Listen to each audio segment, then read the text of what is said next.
All right. Hi guys. So the question was just asked if I started Swim Oz, and the answer is yes, I did. We have a arrangement with Oz Ventures, which is part of Oz Trails, and then they also kind of vet and make sure that anybody that is carrying the Oz name in this area is representing that brand well. And basically, Oz is short for Ozarks, and it was started up in regards to the mountain biking trails that we have around the area. And it has become this massive, wonderful, amazing thing that hopefully you guys have all been able to go enjoy and are reaping the benefits of having this in our backyard. And it just made sense from a swimming standpoint that our focus at the time was on open water swimming. I'm also the founder of the Joys of Swimming. And at the time, the Joys of Swimming was very focused on learn to swim. And I personally was taking care of a lot of triathletes and adults, but the majority of our staff was teaching, small children, 2, 3, 4, 5 years old, that sort of thing. And from a marketing standpoint, you're a mom or dad of a small child and you see all these crazy adults jumping into 50-something degree water. That's not necessarily the place you want to take your kids to learn to swim. So it made sense that there is going to be some separation and some delineation into what we were doing as the Joys of Swimming, and then as what is now Swim Oz. And so Swim Oz came on to play basically as a masters team, which is United States Masters Swimming. And that's one of the things that I am a firm believer in for many, many reasons, but they do a tremendous job in really just getting more adults swimming. And that's, for obvious reasons, very near and dear to me, but it also provides us a benefit of having a couple of rules in place, and it also, which most of you probably are completely clueless, which is wonderful, and then also allows us to have just a little bit of security in that what you're doing is a good thing, and there are rules behind it. I make you guys do the swim buoys for your safety. Makes my job a lot easier. I can see everybody very easy. The boats that are out on the lake can see you guys, and they're a flotation device. They hold you up, which you got to experience a little bit just last week.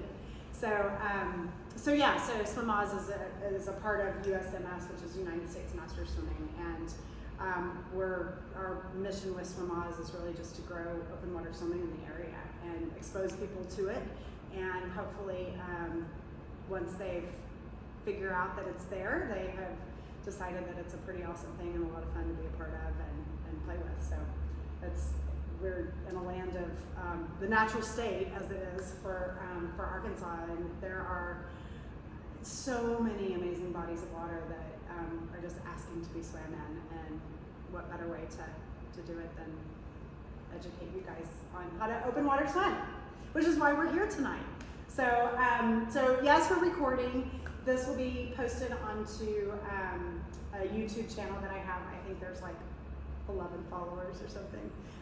I do that more for the fact that it's not always convenient for people to come and meet in person. And I feel like I have information that I want to share, and hopefully there's some question that you guys ask that sparks further conversation from myself. And then we get to share all that lovely information with everyone else. So thank you to Specialized for allowing us to be in this space and for being a tremendous partner with us. They're our local physical therapy. I kind of told you guys already about them. You guys watching from afar can Google them. They're amazing. And the conversation part. So a conversation is an informal chat between two or more people.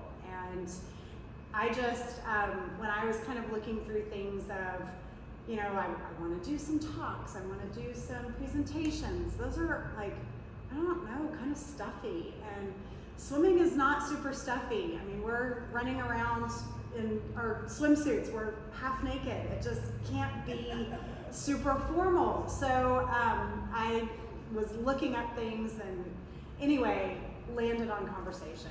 And so there's several different conversations that we have that are on the YouTube channel. There's some on cross training, there's some on strength training.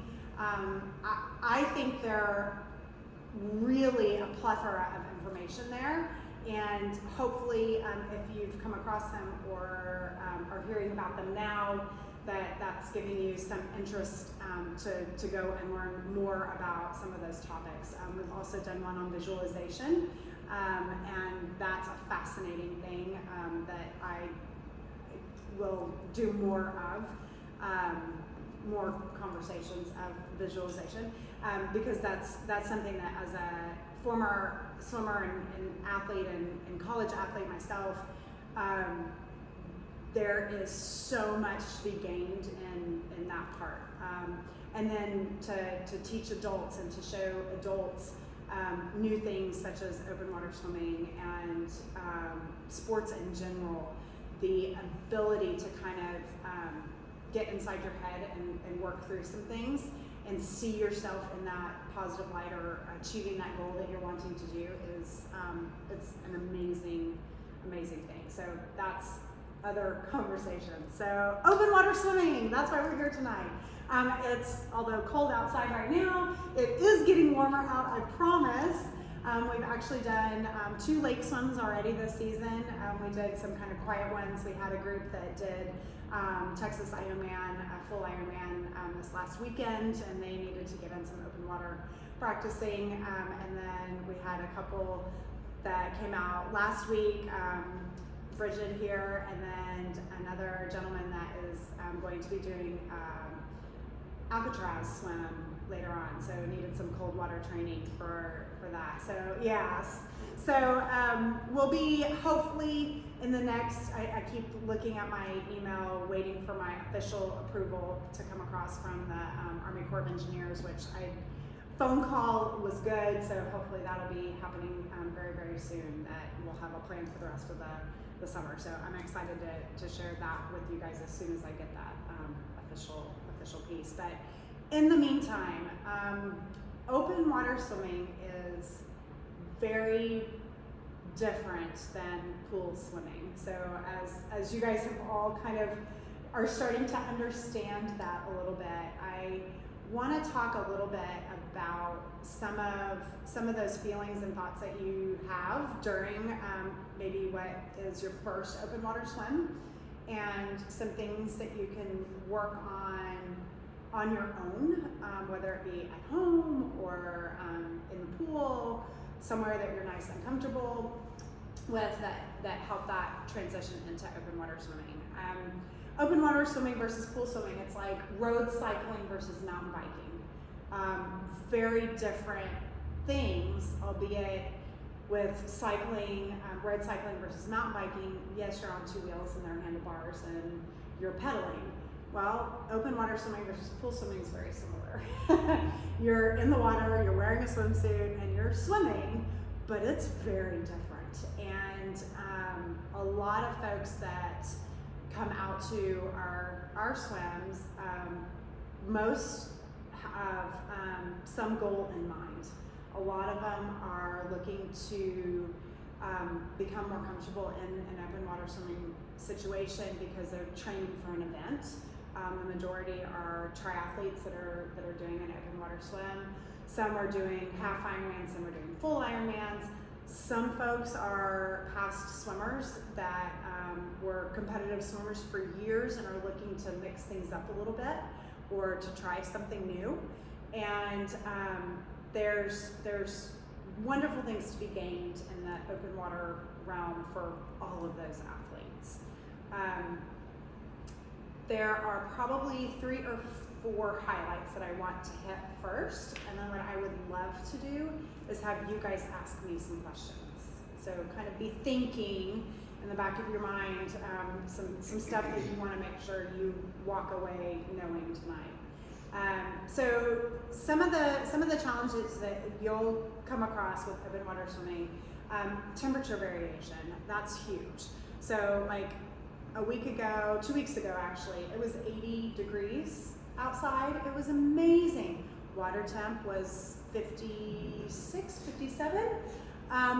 That's a bit of a shock to say the least, especially if you've been pool swimming in pools that are 82 degrees, then lovely, right? That temperature is going to be a big adjustment. Most of you will probably be wearing wetsuits, which is fantastic, but you still are going to be exposed to that cold water. And knowing that it's going to be uncomfortable, knowing that it is not going to feel great. If you are wearing a wetsuit, the fact that your wetsuit is going to constrict you a bit are all things that you want to be prepared for before you just go jump in and swim. And that's probably one of the biggest things that I want to really have you guys understand, is that there are a lot of things, and we're going to go over more of them, but there are a lot of things that if you just kind of at least know, and two, have an idea of one, what that's going to feel like, and two, what to do about it, are going to make your open water swimming experiences just that much better. So temperature is a big one. The constriction of your wetsuit is another. There are a few things that you can do to prep yourself before you just go jump in a lake, but some of them are harder to do than others, such as the cold water. You can splash your face with some cold water, but it's really not the same thing as dunking 100% in, right? With the cold, it has the tendency to take your breath away. It makes it really hard for you to fully exhale, which means that you're not going to have room to intake that oxygen either. And so you've got to kind of work through some of that. And by doing some exposure to it, you're going to know, one, how your body's going to react, and two, what you're going to need to do to get to that point where you can swim comfortably. I know a lot of times it can take anywhere from 2 to 5 minutes of swimming before you're comfortable enough to be taking a regular breath in and that full exhale. And so some things that you can do on your own are bobs. Bobs are amazing. So just simply going underwater and full exhale, come up for a quick breath and then back under for more. And if it's the cold piece that's really challenging you, you don't even initially want to go full submerged, because your body says, no, this is dumb, it needs to stop. And so what you can do is you can ease your face into it. You can ease your lips into the water so you're blowing bubbles that way, coming up for a quick breath and then going a little bit further. Another great thing to do is to count. Anytime you can give your body something to think about other than the uncomfortability of what you're trying to do, is a great way to trick yourself into accomplishing the goal of what you're trying to do. So, going underwater for 2 seconds, that's better than half a second, right? And then, okay, you've done the 2 seconds for a couple times, let's see if we can go to 4 seconds.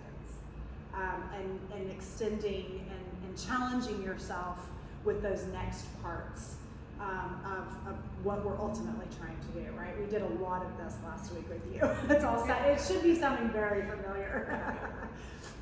So those are some things that you can do for yourself cold water wise. And it's just a matter of that exposure and knowing how you're going to react to it. And then it's going to get a lot easier. I know for me, when I do polar plunges, I don't go out and swim when it's 60 degrees. It is not my favorite. I don't have to do that, so I'm not going to. But I will enable it all day long. But when you know how that's going to affect you, it can be a big step into making it more pleasurable. For me, it's polar plunges. I know that I'm not going to be able to scream. I'm not going to be able to talk for a minute or two after I've jumped in that freezing cold water. That's just how my body reacts. First time it happened, it scared me a lot. But then it was like, oh, well, that's just what's happening and it's no big deal. And now I do polar plunges for Special Olympics every year. And then now we're even crazy enough that I have a friend of ours that invites us out to their dock and we do a polar plunge on New Year's Day. We start the new year fresh and it's exhilarating and it's crazy, but you know, we're in and out and it's fantastic. It's great. That's my kind of cold water swimming. Very short and sweet. So that's temperature-wise, that's some things to kind of expect. The other big challenge that a lot of folks have is visibility. And you're used to swimming in a pool, you can see 25 yards ahead of you, or if you're lucky enough to swim in a 50-meter pool, 50 meters ahead of you. That's not the same at a lake. It's not the same in the ocean either. Sometimes the ocean swims will be nice and clear. Sometimes lake swims will be really nice and clear. Sometimes you can barely see your hand in front of your face. And that's a whole nother thing to kind of overcome and get used to. And some of the things that, as a pool swimmer, that you can do is you can close your eyes and only open your eyes when you sight. And we'll talk about sighting here in just a minute. But that gives you kind of that ability to start to feel what it's like when you can't see, which is, that can kind of play tricks on you when you take that for granted. When you're out in the middle of nowhere, you can't see the bottom, you can't see the edge, you can't see what's in front of you. It will play with you a little bit, and not in a good way. And so knowing that that's different, knowing that that's weird, knowing that, okay, that's not any big deal, is going to help tremendously. Playing with that in the pool is a great thing. Did you do your homework and play with that a little bit? I only had 40 minutes, so I just swam it all out. But Okay. we'll do it later this Okay, week. good. I'm glad it's still on your agenda. Yeah, That's good. yeah. So her homework was the clarity of the water was not the issue there, but sighting was the issue. And so her homework was it 200 yards? 200, yeah. Yeah, just swim 200 yards without goggles, and only looking when you sight, and working on swimming straight and what that kind of feels like in that part of things. So, but I'll continue citing here in just a second. But back to just what that ability to see the bottom and to see what's in front of you does to you is really important to know how you're going to physically react to that. A lot of challenges are just reactions, and when you know what your body is doing, that you can then take that and overcome it. So it's the cold, it's the not being able to see in front of you, it's all the people that are around you for an open water swim. Those things will, if it's a race, all of those things are going to elevate your heart rate. They're going to expedite your breathing. That all leads to feeling very uncomfortable, or it can lead to feeling very uncomfortable. It can also lead to panic attacks, and knowing what that might do is a good thing to know how your body's going to react in those situations. So it's really an important thing to not have high expectations for your first open water swim, because so much of it is new. So we've talked about cold, we've talked about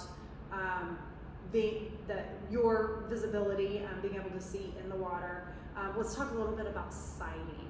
So sighting is basically laying eyes on where you're going. In the lake, it's really tricky. In the ocean, it's really tricky. For big events, so open water swim races, they'll have sighting buoys.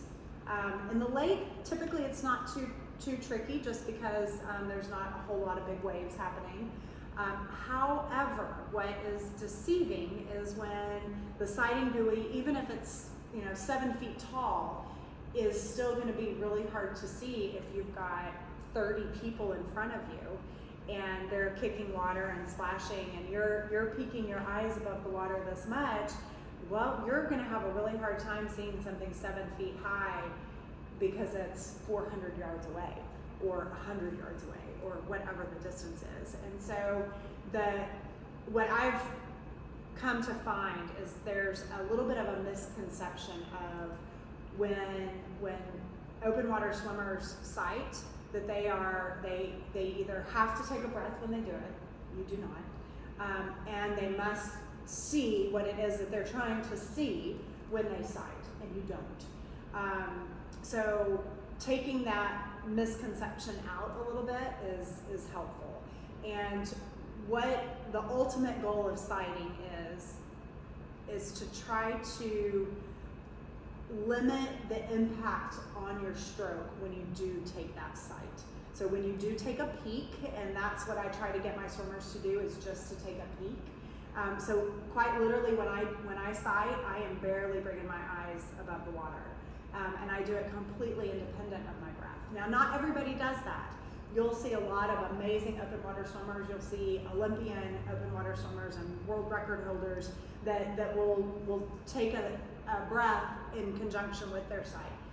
It's every one of us in this room will do it a little bit differently, and so you just got to play with it. It's getting comfortable with what you're doing and going back to that goal, the goal of not affecting your stroke. So a lot of folks will say this is our head and our feet. When they take that sight, this is what happens. So that head comes out of the water, your hips sink and your feet sink. And then you spend all this energy to get back into this position. And then 4 strokes later, you do it all again. And you are spending so much time and energy doing this. Whereas if you peak, it's not going to affect you nearly as much.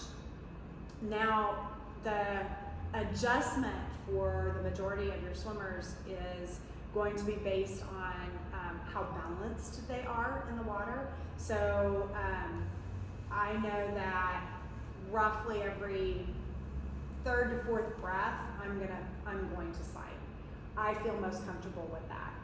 Mark, how do you know off the top of your head? I think yours is probably double mine.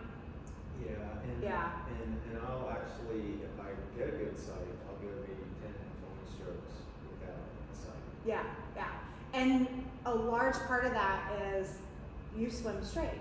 Good balance. Yeah. He's got good balance. And knowing that you swim straight, which is that no goggle thing, is gonna be, you're gonna be like, oh crap. You're gonna feel that lane line.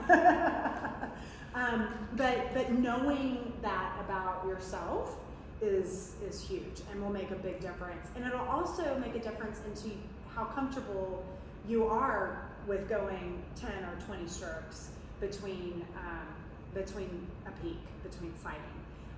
And the other piece is, so like for me, when I'm fortunate enough to open water swim, I enable you guys. I don't get to do it very often, but when I am lucky enough to do it, I might take a peek and I am like, I'm going in this direction and I should be going in this direction. It's like, oh, I didn't see it, so I gotta look around again. And I'll peek again and I'll peek again. I'll take 2 or 3 peeks and then finally land on the object that I'm trying to see. The other piece to sighting that is something that I feel like a lot of people don't realize is you don't, let's say we'll use the open water race as another example. So the big giant buoys, right? That's your sighting buoy. It's a sighting buoy or a turn buoy. Different colors mean different things. Different races will assign the different colors to different things. There's not a universal, a yellow buoy is this and an orange buoy is that. It will be race dependent. So that's something to just kind of FYI. But when you are, let's take the ocean for example. There are waves, right? Some of those waves will be 2, 3, even 4 foot high waves.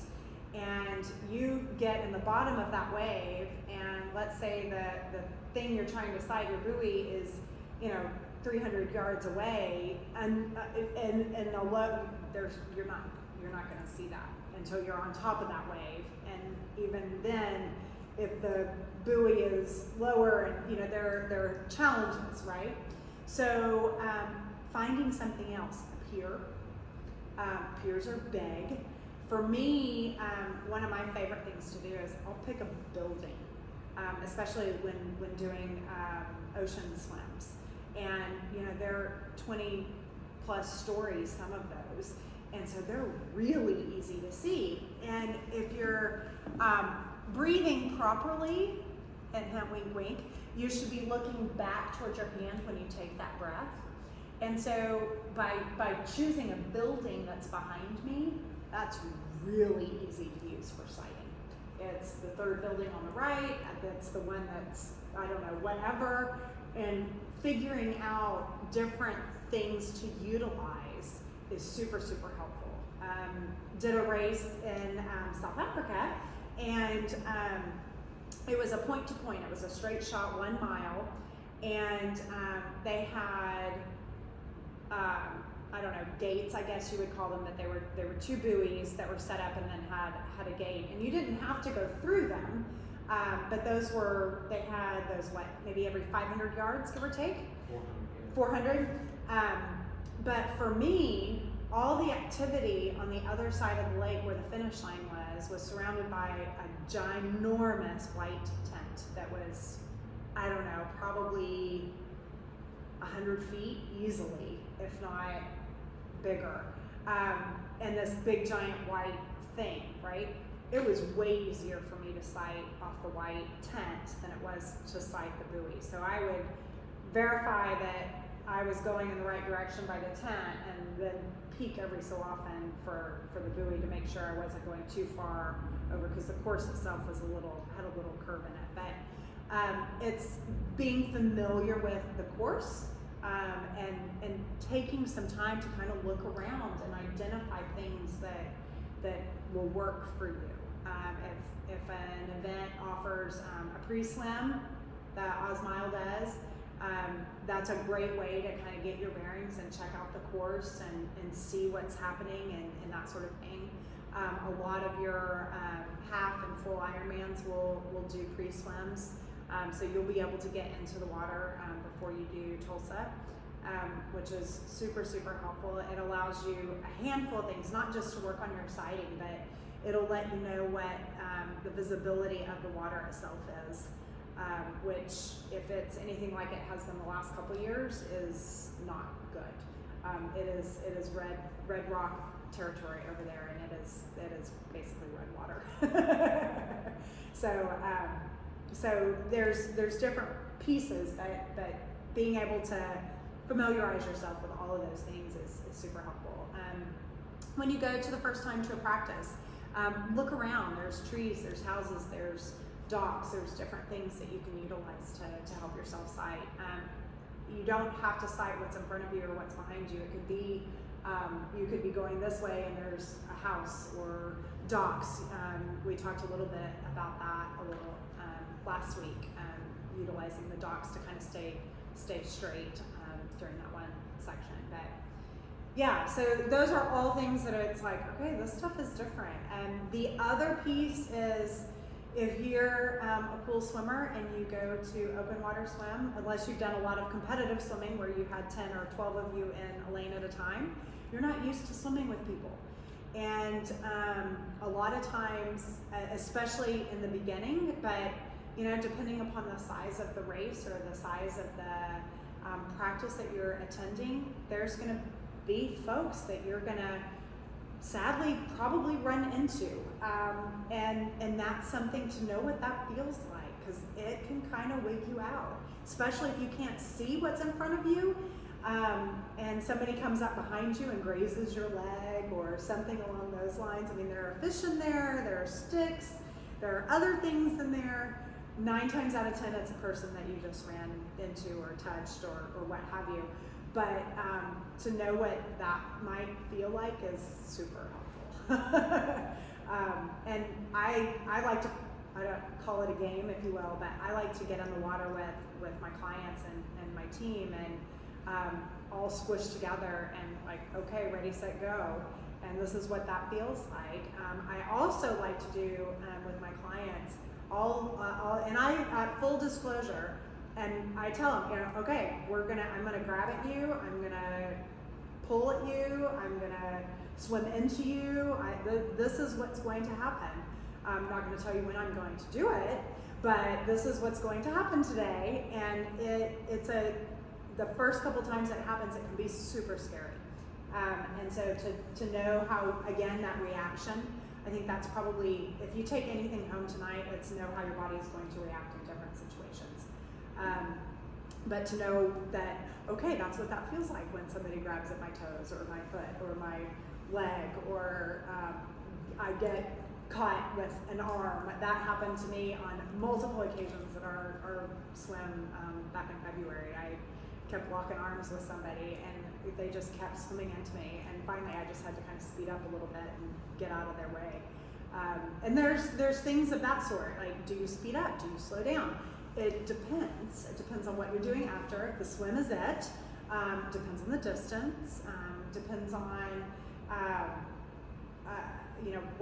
what's around you. So that's where some of that sighting will come into play. Oh, there's nobody in front of me, there's nobody over here, but there is this doofus that keeps running into me over on this side, so I'm gonna just speed up and let him figure it out himself, kind of thing. Or you slow down. There's also some fun things that you can do, a little more combative than friendly, but sometimes folks just don't get it. You can push them away. That's okay. There's a thing you can do where somebody's just driving you crazy. You can do a back roll over them if you really had to, and they're going to come up going, oh my gosh, and they're going to stop because they will have not expected that. But so there's some things that you can do and you can kind of play with in the pool, so that you kind of know what to do and what to expect when you're in that open water. So. We talked a handful of different aspects of open water swimming. Now I would love to know questions that you guys have as it relates to open water. Do I have any questions? I've covered everything. I'm sure there's something. So you guys have done a little bit of open water. Tell me, totally gonna put you guys on the spot, and I'll be note to self, this is coming for all of you. Tell me what we'll make it easy, the best thing about open water swimming that you think. Oh God, the freedom. Oh, freedom, I love it. It's my happy place. We used to live off of Lake Shoals prior, and so it was a pretty much daily thing that we get in there and First I love quiet it. on boats. That's fantastic. I love it. And same for you. Yeah? All right, Mark, we'll go a little trickier. Tell me the hardest thing about open water. Pacing yourself. Ooh, yeah. Because particularly if you're in a race, there's a lot of adrenaline, but the race itself is long, and it's not like running on the ground or riding a bike.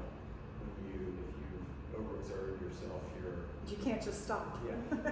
So it's pacing yourself and being very aware of how much energy that you're using, so that it's particularly at the beginning of the race. So I think that's the most difficult part. Yeah. I would, for me, I'm gonna totally steal your thunder on that. I 100% agree. I'm a sprinter. Give me a 50, give me 100 all day long. I'll do 15 of them. But to tell me I'm gonna swim 1,500 yards with no walls to push off of, it's a challenge for sure. And I have a couple of things that I feel like I've learned every time I've done. Is there something in particular that you've landed on that has helped you kind of settle into a pace? I think it's to go to. I haven't got it figured out yet because I haven't done that many competitions. But what I've learned is that it's better to go slower at the front half of the race, and then really start to push yourself harder at the back half of the race, because if you use all your energy at the front part of the race, you will end up with a much slower time because you will struggle with the back half of it. So it's better to have some extra energy and go much faster on the back half of the race. I think knowing the distance of the buoys also is another thing, and so that's one thing that as I have gained more experience is try to be aware of the buoys. I think some people wear watches, so I don't know if that's legal or not, but I've seen some people wear watches. Depends on the event. So most of your triathlons, yes, it's legal. I'd have to. More practice. Yeah, more practice is good. For me, figuring out pace wise, and I'm in the same boat as you as far as experience in multiple races. And for me, it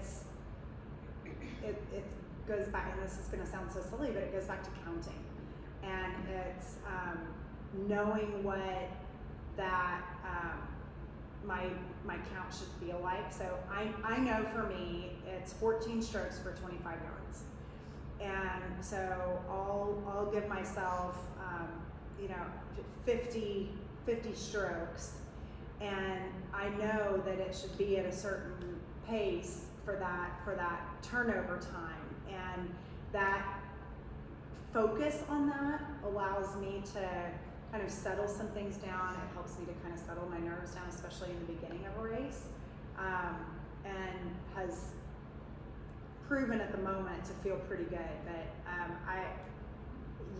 knowing how much you've got left in the tank is a really interesting and definitely one of the challenges for distance open water. Yeah. How about you? I'll let you choose best or worst part of open water. So I've done it the one time. Which is why you're here to learn more. Right.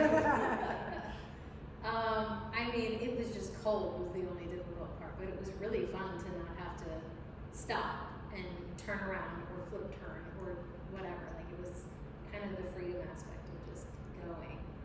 So I think that was probably the best part. And then not being able to see it was the worst part. So I guess I'll give both. Awesome. And I do have a question. I Excellent. can save it if you want to keep doing them.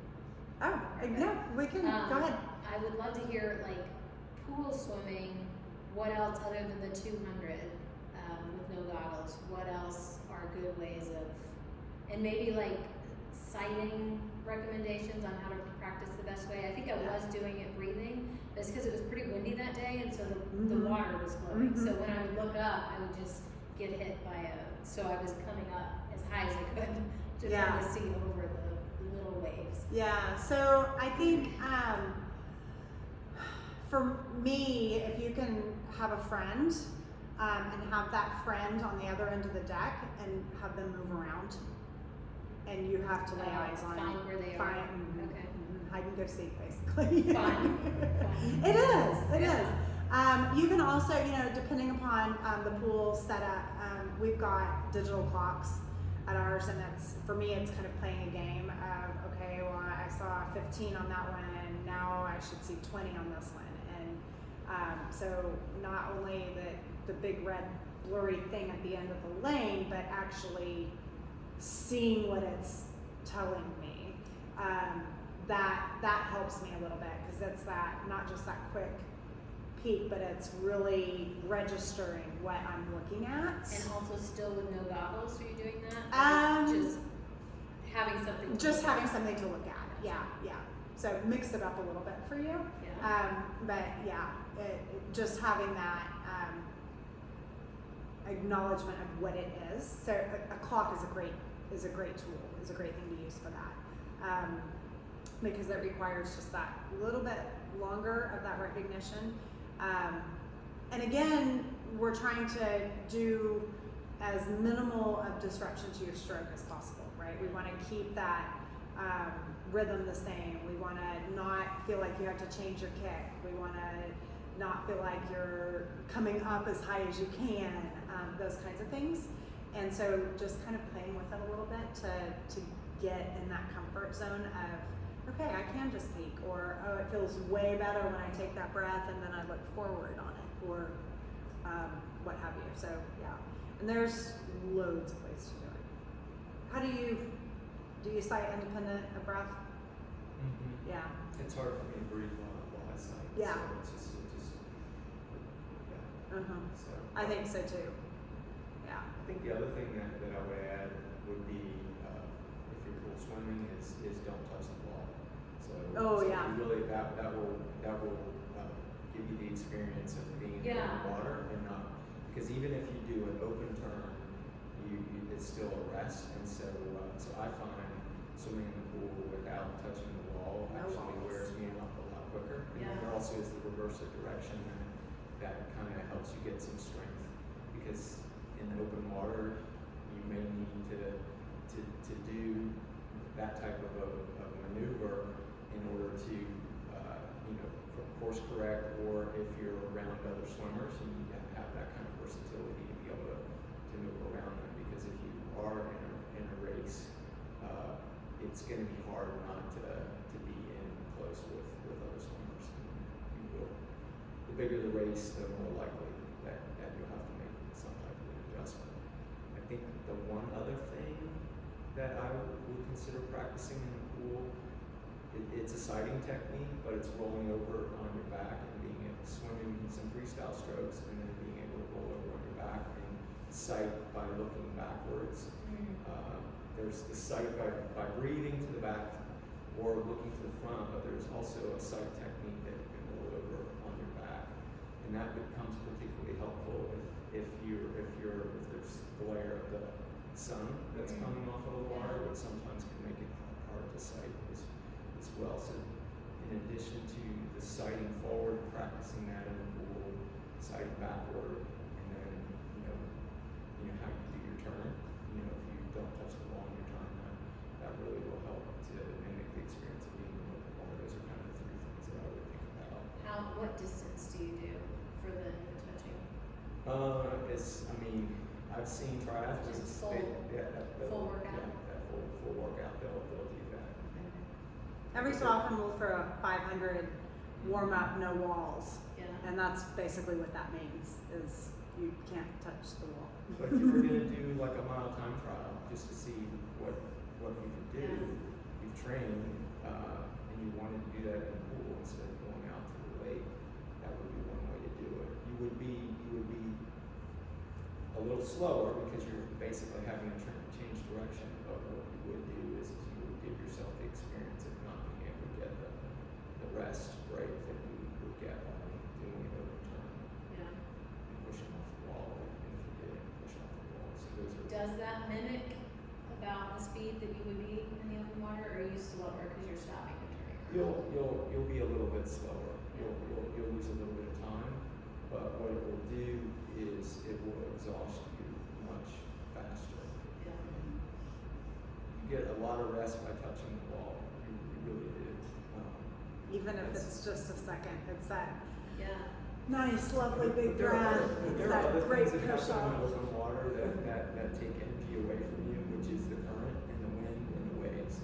And so those are things that you wouldn't have in the pool. So conditioning by doing that, reverse by not touching the wall, is going to help you to be able to build more endurance to deal with those types of things. There's the water temperature, but there also is that wind current in the waves that Where the are sun there as is. well. Yeah. So when we were in South Africa, there was like a current that one day even though it was a lake, it was going in, and then the next day it was going out, and it was strong enough because the size of the lake was large enough that it was impacting It affected my times.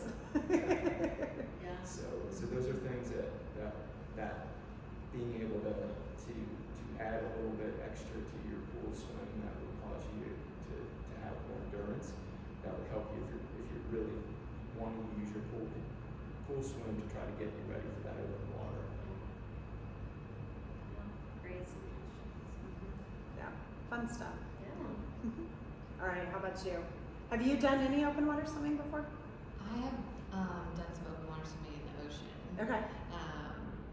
But nothing like you guys are talking about. So I think like a lot of my questions are really around like getting involved locally, or like, and maybe this exists in a YouTube video, so I apologize. Oh no, Or ask yeah, away.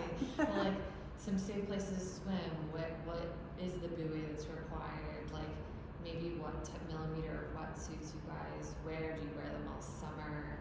Any like tips for like, it just seems like a lot of gear. Like how Agree. difficult is that? Or like are there some things to look for in what you buy to be Yeah. a little bit more prepared? Those types of things. Great questions. So when you come with our group, everybody swims with a swim buoy. Somebody may or may not have maybe gotten a swimmer or two in without one. That being said, I encourage you to swim with one when wherever you go to go open water swim, or in the UK they call it wild swimming, which I just really actually quite love. I think that's fantastic. But so not only do you have the buoy, and it's an inflatable buoy that's probably about this long and about that fat, and you just What flow brand into it. do you get? So I happen to have Xterra buoys that I bought a whole bunch of and I sell them. So I've got those, they're $35 each. And I usually bring 5 or 6 of them with me every time. And then I also now have 3 or 4 that I personally had 2, and I've started to accumulate lost and found ones. So I have a few. And sometimes you can get them online for cheaper. Sometimes they're more expensive online. It just kind of, depends. And then some of them will have features. Some of them will have like a little dry bag, which is kind of nice. I am a strong believer of trust but verify. So like I'm not going to put my digital car key in my dry bag. Just not going to do it. Now that being said, when we do our group swims, I typically have a gallon baggie, and then I also have a dry bag that stays either with someone on land that isn't going anywhere, or goes onto a kayak or a paddleboard. So it's double bagged and has a pretty high chance of not getting a drop on it. So there's that aspect of things. Bright colors are amazing. That makes it really easy for whoever is out there supporting you to see you. So like our swim caps are hot pink. There's a reason for that. It's because that's way easier to see than a black swim cap. Then there's, as far as wetsuits are concerned, a lot of that is going to be personal preference. The thickness is going to matter with what temperature range you're going to most likely be swimming in it. And there's also wetsuits that are made for swimmers. We've just got a new partnership with a company called Sailfish, and it's designed by a gentleman out of Germany that actually holds the swim record for Kona Ironman. He was a competitive swimmer all his life and has designed a swimming wetsuit. There's several other swimming wetsuits out there. Xterra is one that I have. I haven't tried out Sailfish yet. Hopefully I'll be getting one of those to be able to speak a little more to. But I know with Sailfish, and Orca is another good one that a lot of swimmers seem to really like. They're thinner and thicker in different places. And so that helps facilitate movement and full shoulder mobility and those kinds of things. So yeah, and then basically you'll start there might be somebody crazy that shows up next week without a wetsuit, but probably mid-May you really won't need one. Mm-hmm. The water temperature starts to get pretty warm pretty quick. And lake temp around here, you'll see probably low to mid 70s by the middle of May. And then it just kind of goes up from there until about the middle-ish of July, and it's rain dependent as well as temperature dependent, just like any outdoor body of water. But we'll see water temp as high as 85. It gets warm out there. Yeah, it gets warm, which is lovely. And then we swim through the end of September, and the end of September the water temp, at least for the Oz Mile, which is the last full weekend of September, is right around 80. So it's a lovely swimming temperature. So for the most part, I mean, we swam roughly 5 months, and you could probably do it without ever buying a wetsuit. You're going to be a little cold on those first couple weeks, but you could survive it.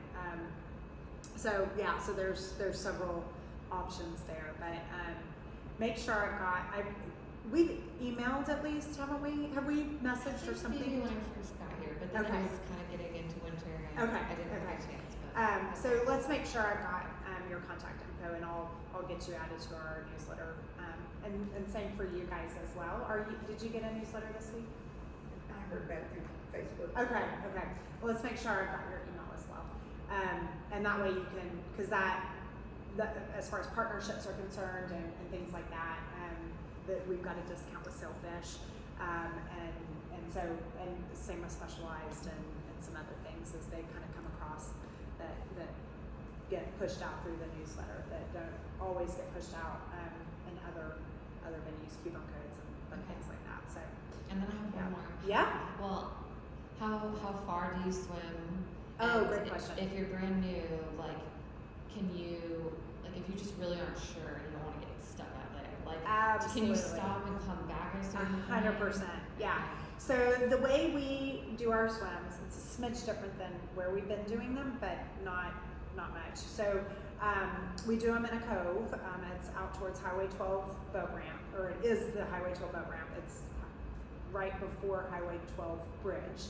And we set 3 buoys up, and roughly about an 800 to 900 yard triangle is how we set it. Sometimes it's a little shorter than that, sometimes it's a little longer than that, and then some of you will swim more than that, and some will swim less than that. Just depends on how straight of a swimmer you are and that sort of thing. That's where I was going with that. There was a face of, why is she pointing at me? I thought surely he swims more than me, but you mean actually. I mean, just Yes, I yeah, do. yeah. And then, and within that, we'll have some folks that will do one lap and they're done. We'll have some folks that'll be brand spanking new to open water swimming, and to your point, like, just want to see what it's about. They might go to that first buoy and turn around and come back, and that's all they're going to do that day, and that is 100% okay. And then you'll have some folks that might do 4 laps, and occasionally we'll have our area age group teams will come out and join us, and their kids are fast, and they might do 5 laps. So yeah, if you want to feel really good about yourself, don't come on those days. But yeah, so and everywhere in between, probably the majority of folks are going to do 2 laps. They're looking to get at least a mile in, closer to 2,000 yards in, and so some folks will do 2 full laps. Some might do 2 laps and then go out to the first or second buoy and come back. It just kind of depends time-wise as well. We're set up for an hour, and then at 7 o'clock is when we start pulling things in. Occasionally, when I've got a group or anybody that I'm training specifically that might be training for, say, a full Ironman, and they want to get a 2.4 mile swim in, we might start a little bit early, or depending upon the time of year, we may just say, hey, we're going to stay until 7:30 tonight. We've done that on multiple occasions before, so it just kind of that part of things just kind of depends. From a swim Oz, where we do it, I just touched on that, kind of how we do it. I strongly encourage you to get there a good 10 minutes early. It's going to take you a minute to make sure you've got all your paraphernalia out with you. And then we do a mandatory selfie before we get in the water and go. And it is so much fun to see folks that come and, I mean, are just really anxious about that being their first swim, and then thinking that they might come 1 or 2 more times, and then they come the rest of the season, or what have you. But it's fun to see folks grow friendships out of coming out there and seeing each other and that sort of thing, which is super fun. And then we have anywhere, it kind of depends on the time of year, but we typically will have anywhere from 3 to upwards of a dozen kayakers with us. So we'll have, I provide a handful of kayaks or stand-up paddleboards and/or stand-up paddleboards, and I'm always looking for volunteers. So if you've got somebody that isn't a swimmer but loves to be out on the water, and kayaking or paddleboarding, typically this last week does not count because I followed you guys around the whole time. Typically they can make it as hard or as easy as they want it to be. So as a kayaker, you can come out and do laps with the swimmers, or you can come and sit and enjoy yourself and watch the swimmers. It's totally up to you. For the most part, basically what my ask is at the kayakers is obviously to be watching the swimmers, and if anybody looks like they're having issue, to get to them as quickly as possible. And then I also provide my kayakers with air horns, so that if we've got a boat coming or something along those lines, it's an open lake, and so boat traffic is a concern. Even though we've got big buoys and we've got all these people in the water, some people are just not paying attention to things, and so there's always that additional part, and there's a risk to that. But yeah, Super helpful. good. Other questions? Yeah? All right, I'll end it online then. Thank you.